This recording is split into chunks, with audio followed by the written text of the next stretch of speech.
I have been most deeply touched by your wonderfully kind and thoughtful good wishes for my health, and in return can only continue to serve you to the best of my ability throughout the Commonwealth. In this video, I'm going to reveal something absolutely shocking that just happened in the British royal family. King Charles has made a decision so bold that it's sending shockwaves around the world. He's officially removed Prince Andrew from the royal line of succession. This isn't just family drama. This is history being written right now. Stay with me until the very end, because what I'm about to share will change how you see the monarchy forever. And if you want to stay updated on royal news that everyone's talking about, make sure to hit that subscribe button and turn on notifications so you never miss a moment. Just 5 minutes ago, the royal palace confirmed what people have been whispering about for months.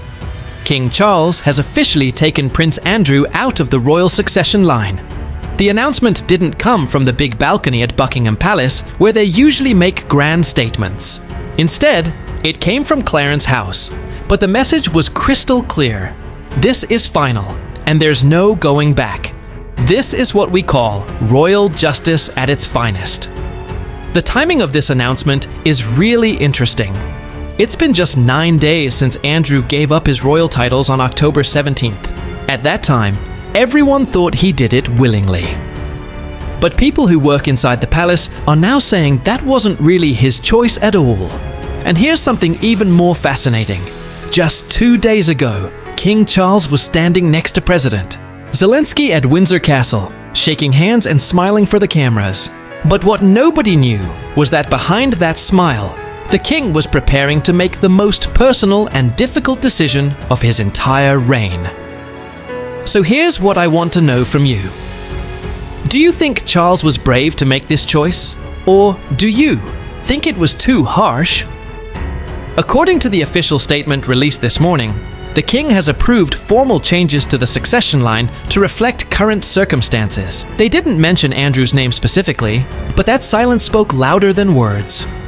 Prince Andrew, who was once Queen Elizabeth's favorite son, is now completely gone from the royal order. The people working at Clarence House described the mood as sad but firm. Queen Camilla reportedly agreed with this decision, saying it was necessary to protect the dignity of the crown. Prince William, though he hasn't said anything publicly, privately told his staff that it's time to draw a clear line. Even Princess Anne, who's known for being very strict and disciplined, agreed that the monarchy shouldn't carry its problems into the next generation. What's your take on this? Should families protect their reputation, even if it means cutting off one of their own? For Andrew, this is truly the end of everything. He used to be a decorated naval officer. Then he became a disgraced duke. And now, he's a man with no titles, no rank, and no place in the royal future. But this decision isn't just about one family. It's a political earthquake that's shaking the very foundation of the entire monarchy. The question everyone's asking is, what happens next inside Clarence House tonight? Will this bring redemption for the crown? Or is this just the beginning of another royal crisis?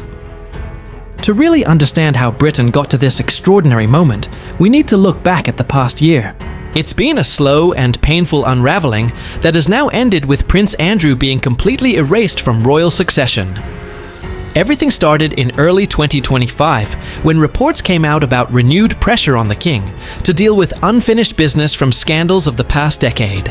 Even though the public was tired of hearing about it, Andrew's shadow still hung over the monarchy like a dark cloud. His connections to the late financier Jeffrey Epstein, though legally settled, remained a moral stain on the royal image. Behind palace doors, the staff quietly called him the lingering problem. Can you imagine being called that by your own family's employees? King Charles, who was already dealing with illness and heavy constitutional duties, tried diplomacy first. In April 2025, he met privately with his brother at Balmoral, hoping to convince him to give up the title of Duke of York gracefully. But Andrew refused. He argued that family comes before formality, insisting that his service to the crown had been loyal, even if his reputation hadn't been. For Charles, that meeting confirmed what many in the household already knew. Reconciliation was impossible. Have you ever had a family member who just wouldn't accept when they'd done something wrong? By summer, tensions got worse around Royal Lodge, the big Windsor residence where Andrew still lived.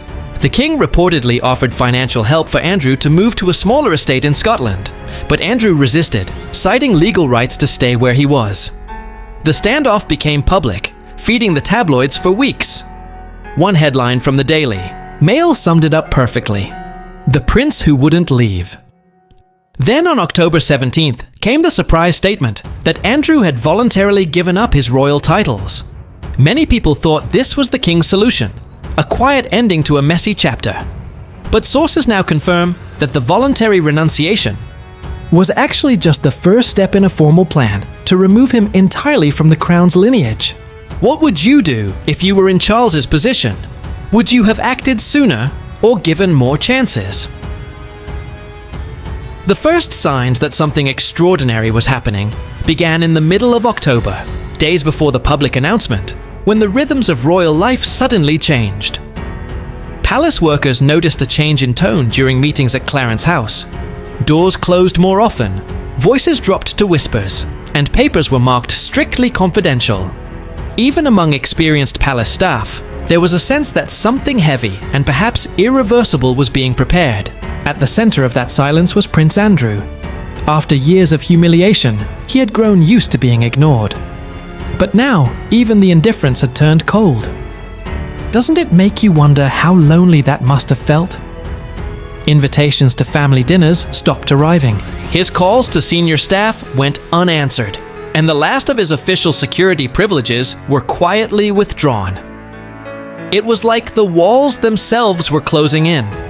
One palace insider told The Times that what no one outside a small circle of the king's advisors knew was that a formal document was already in motion, a legal revision to the royal line of succession. For the first time in more than 70 years, a living member of the royal family was to be permanently excluded by royal decree. The justification, written in polished constitutional language, cited the integrity and moral expectations of the crown. Think about that. Can you imagine your family formally writing you out of their history? Andrew sensed what was coming. His private secretary resigned suddenly in mid-October, citing ethical differences. Within days, the press caught wind of unusual activity around Royal Lodge, Andrew's Windsor residence. Couriers were seen delivering sealed envelopes. Legal teams arrived quietly at night. Rumors swirled that he had been served with an official notice, a letter signed personally by the king. By the morning of October 17th, the palace issued what was described as a voluntary renunciation of titles. But the tone of the statement, emotionless and transactional, suggested otherwise. The Duke of York was gone in name, but the monarchy had not yet drawn the final line. How would you react if you saw this happening to someone in your family?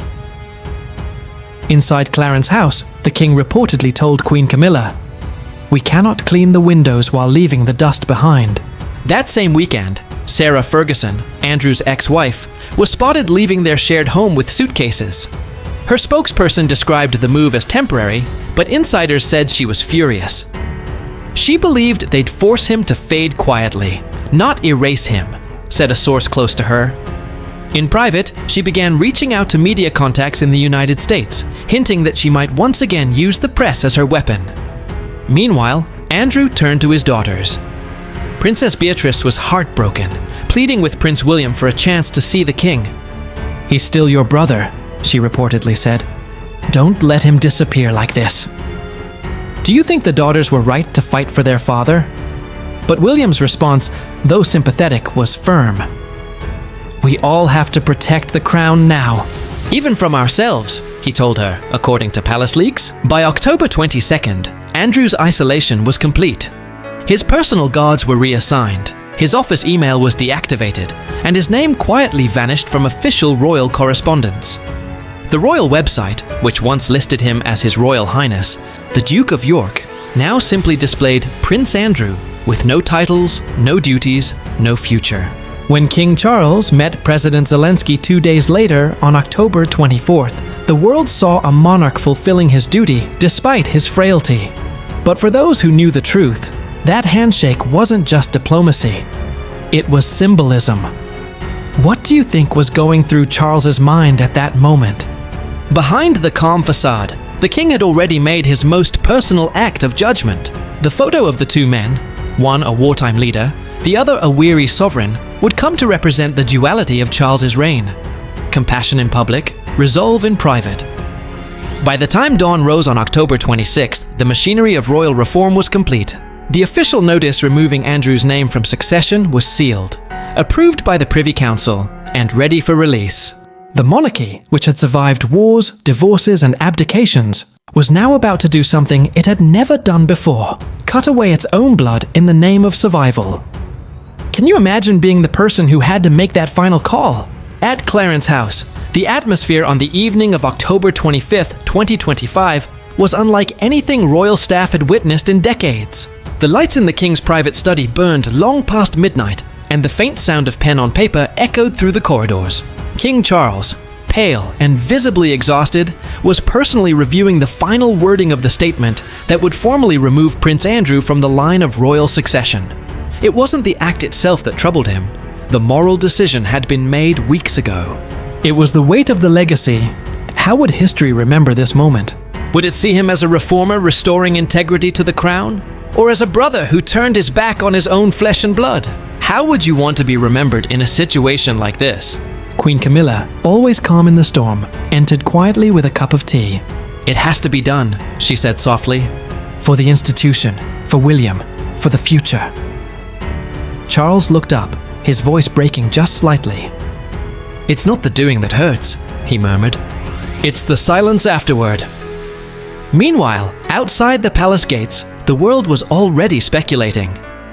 The Times reported that a royal restructuring of unprecedented scale was coming. BBC News had cleared its Sunday schedule. CNN and Sky sent crews to Windsor. Across social media, hashtags like Uyghur End of the Yorks and Royal Succession Shock began trending worldwide. People debated whether the king's decision was an act of justice or cruelty, whether Andrew deserved redemption or exile. What's your opinion? Justice or cruelty? Inside the palace, Prince William took charge of the logistics. He was the one who would eventually deliver the statement to the public, a task that weighed heavily on him. "It feels wrong," he told one aide, "but it also feels necessary." William had grown up admiring his uncle Andrew, who had once taught him to ride horses and play polo, but the scandals had changed everything. He knew that if the monarchy was to survive his generation, the rot had to be cut away, no matter how deep. In another corner of London, Sarah Ferguson was preparing her own countermove. Sources close to her confirmed she was negotiating a new television interview in the United States where she intended to clarify Andrew's situation. One insider described her mood as furious, betrayed, but opportunistic. Do you think she has the right to tell her side of the story? By late afternoon, a confidential memo from the Royal Communications team finalized the rollout plan. At 10 o'clock the next morning, October 26th, the statement would be released to the press and the royal website simultaneously. The family was informed through private channels that no further comment would be made afterward. It would be swift, absolute, and irreversible. Even as preparations unfolded, the tremors were already reaching the outer layers of the royal circle. Princess Beatrice and Princess Eugenie were said to be heartbroken. Friends of the York sisters told the Telegraph that Beatrice spent the evening in tears, while Eugenie refused all contact with reporters. Their world, already fragile after years of scandal, was collapsing again. Can you imagine how the daughters must have felt? "They lost their titles long ago," a family friend remarked. "But now they've lost their father's place in history." As darkness fell over Windsor, storm clouds rolled in, the kind of brooding English rain that seemed made for royal tragedy. The bells of St. George's Chapel rang softly, as if echoing the inevitability of what was to come. Across Britain, pubs buzzed with conversation. Some toasted the king's courage, others lamented his coldness. "He's doing what the Queen never could," said one person in Manchester. "But at what cost?" asked another. "Where do you stand on this? Courage or coldness?" Back inside Clarence House, as the king prepared to rest, he handed the signed document to his private secretary and said only, "Tomorrow the crown begins again." His voice trembled, but his hand did not. The order had been sealed. The House of York, once among the proudest branches of Britain's royal family, would wake up the next morning erased from destiny itself. At exactly 10 o'clock on October 26, 2025, the world stopped for 1 minute and 32 seconds. That was how long the official royal statement lasted. Brief, cold, and utterly final. Standing at a polished oak podium in the courtyard of Clarence House, Prince William appeared before the cameras, his face pale but composed. What do you think was running through his mind at that exact moment? His Majesty the King has approved constitutional adjustments to the royal line of succession, ensuring it reflects the standards and responsibilities expected of the crown. His Majesty extends his gratitude to the public for their continued support and understanding. That was it. No names, no titles, but within seconds, the world knew who the missing name was. Prince Andrew, the Queen's second son, had been erased. Not by scandal, not by death, but by decree. The royal family's official website updated almost instantly, the digital family tree reshuffling itself like a chessboard. The name Prince Andrew, Duke of York, vanished from the official succession chart. In its place, nothing. A clean break in history. Have you ever seen anything like this in your lifetime? The announcement struck like a thunderclap. BBC News interrupted programming, rolling the headline in black and gold. King Charles confirms Prince Andrew's removal. The Guardian called it an act of mercy disguised as monarchy. Meanwhile, American outlets CNN and NBC dubbed it the final exile. In France, Le Monde ran a single line beneath a somber portrait of Charles. Un roi qui coupe pour guérir. A king who cuts to heal. Inside the palace, the silence after the broadcast was deafening. For the first time in years, there was no confusion, just the weight of an irreversible decision. What would silence like that feel like in your own home? Queen Camilla sat beside Charles, who listened to William's voice through the television. He nodded once when the speech ended. He delivered it with dignity, she said. Charles replied softly, he had to. At Royal Lodge, the reaction was far less composed. According to neighbors, Andrew received the news while eating breakfast alone. When the announcement aired, he reportedly stood, stared at the television, and muttered, "So that's it then?" Within the hour, photographers caught glimpses of his car leaving the estate, destination unknown. By afternoon, royal insiders confirmed he had retreated to Castle of May, a windswept estate in northern Scotland, once favoured by his mother. It's self-exile, one aide said. No orders, no instructions, just disappearance. How would you cope with that kind of rejection? Across the country, public opinion split in two. Outside Buckingham Palace, crowds gathered spontaneously. Some brought Union Jack flags and sang "God Save the King" in support. Others carried signs reading, "Forgive Andrew, not forget." Older citizens who remembered the scandals of the 1990s saw this as long overdue justice. Younger voices online debated whether the monarchy was purging its past or erasing its humanity. The news rippled far beyond Britain. In Washington, President Donald Trump told reporters, "It's a strong move. You've got to respect a leader who takes out the rot." Prime Minister Keir Starmer issued a careful statement. The monarchy remains a pillar of continuity, and today's decision reinforces its commitment to integrity. Which side would you be on if you were standing outside Buckingham Palace that day? Yet amid the political praise, the emotional fallout was immense. Princess Beatrice was seen leaving her London home in tears, clutching her husband's arm. Princess Eugenie remained silent, refusing all media contact. They lost their father twice, one friend said. First to scandal, now to history. Even Sarah Ferguson, no stranger to reinvention, struggled to spin the story. Her team released a brief post on her social channel. Family is family, no matter what. Behind the scenes, however, she reportedly contacted American producers about a televised special to tell her side. As the dust settled, Clarence House issued one final line to the press. His Majesty believes the future of the monarchy must rest on service, not scandal. Do you think those words will stand the test of time?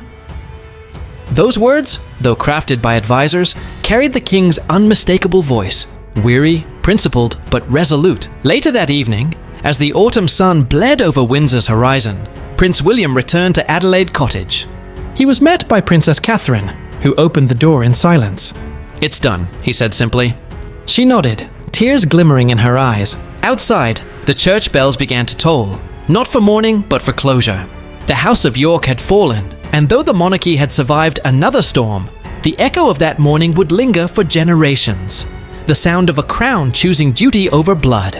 What legacy would you choose? Duty or blood? The day after Prince William's announcement, Britain awoke to a strange calm. The kind of quiet that follows a thunderclap. The rain had stopped, yet the air felt heavy, as though the nation itself was exhaling after a century's worth of restraint. Newspapers across the country bore the same headline: "The King cuts his brother loose." Beneath it, an image of Charles in profile, eyes distant, like a man who had paid a moral debt too long deferred. At Windsor, the King spent most of the morning in reflection. Staff described him as serene, if subdued. He read through letters from citizens, hundreds of them, most expressing sympathy, some anger. What would you write to the King if you had the chance? One note, written in careful handwriting from an elderly woman in Edinburgh, stood out. "Your Majesty, it must hurt to do what is right, but we stand with you even in pain." Charles reportedly folded the letter, placed it on his desk, and said quietly, "Then it was worth it." The palace itself was operating at full capacity. The communications office coordinated with the cabinet office and Downing Street to ensure every constitutional detail was sound. There would be no ambiguity this time, no path for Prince Andrew to ever return. Prime Minister Keir Starmer praised the clarity and courage of the decision, calling it the beginning of a new chapter in responsible monarchy. Do you think this really is a new beginning, or just another chapter in royal drama? Across the Atlantic, President Donald Trump echoed the sentiment in his own direct way. A strong move by a strong king. But inside the royal family, the mood was anything but triumphant. Queen Camilla maintained her composure in public, but those close to her said she was deeply troubled by the strain on the king's health. "This decision took more out of him than anyone realizes," one courtier told The Guardian. "It was justice, yes, but it was also heartbreak." Meanwhile, Princess Beatrice and Princess Eugenie retreated from public life entirely. Sources said they were devastated but dutiful, unwilling to challenge their grandfather's authority. One report claimed Beatrice wrote her father a letter promising to restore honor to the family name someday. Whether Andrew ever read it remains unknown. Would you have written that letter if you were in her shoes? And what of Prince Andrew himself? His whereabouts, as always, were a mix of truth and myth. Some tabloids claimed he had fled to Scotland, seeking refuge at Castle of May, the windswept northern retreat once beloved by his mother, Queen Elizabeth. Others suggested he was still at Royal Lodge, surrounded by staff but rarely emerging. The only confirmed sighting came from a local postman who told reporters, "He looked older than I remembered, thinner, quieter, like someone who finally realized the world had stopped waiting for him." As for Sarah Ferguson, she wasted no time reclaiming the spotlight. Within 48 hours of the King's statement, her representatives confirmed she was in talks with a major US network for a televised interview, a tell-all promising the truth behind the decision. Can you blame her for wanting to tell her story? Palace staff predictably rolled their eyes. "It's the same playbook," one said. "Every time the York name burns, she tries to sell the ashes." Public reaction remained divided. Polls conducted that week showed 74% of Britons supported the King's decision. Yet nearly half also expressed pity for Andrew as a broken man. Social media reflected the split. One post went viral for saying, "Charles saved the crown but lost a brother." Another countered, "He didn't lose him. Andrew lost himself." In the halls of Clarence House, life moved on slowly, cautiously. The official portrait of the royal line, which once featured Andrew near the center, was quietly replaced with a newer version. Charles, Camilla, William, Catherine, and their children. Where do you see yourself in this debate? The future of the monarchy, now streamlined and spotless, gleamed from its golden frame. Yet behind that image of renewal lay an unspoken truth. The monarchy had survived by cutting off one of its own. And though the stain was gone from the crown, a shadow still lingered over the family's heart.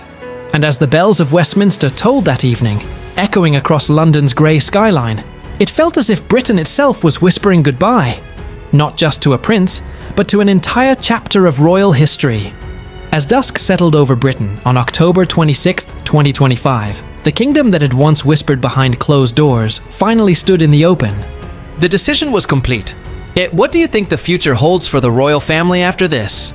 Prince Andrew, the man who had once stood just a heartbeat from the throne, now found himself erased from its very shadow. For the monarchy, this was more than a disciplinary act. It was a reckoning. The image of King Charles that night, weary but unyielding, will one day be studied in history books. His reign, though challenged by illness, has already been defined by a single truth. He chose duty over blood. And in doing so, he redefined what loyalty to the crown truly means. Across the world, headlines frame the moment as both tragic and transformative. The Guardian called it the king's painful act of purification. The Washington Post described it as a reminder that legacy is earned, not inherited. Even Le Monde in France, a country that abolished its monarchy long ago, wrote admiringly, "A sovereign who cuts to heal." Is this what true leadership looks like to you? But behind the grandeur of those editorials lies something far more human, a lesson about responsibility and consequence.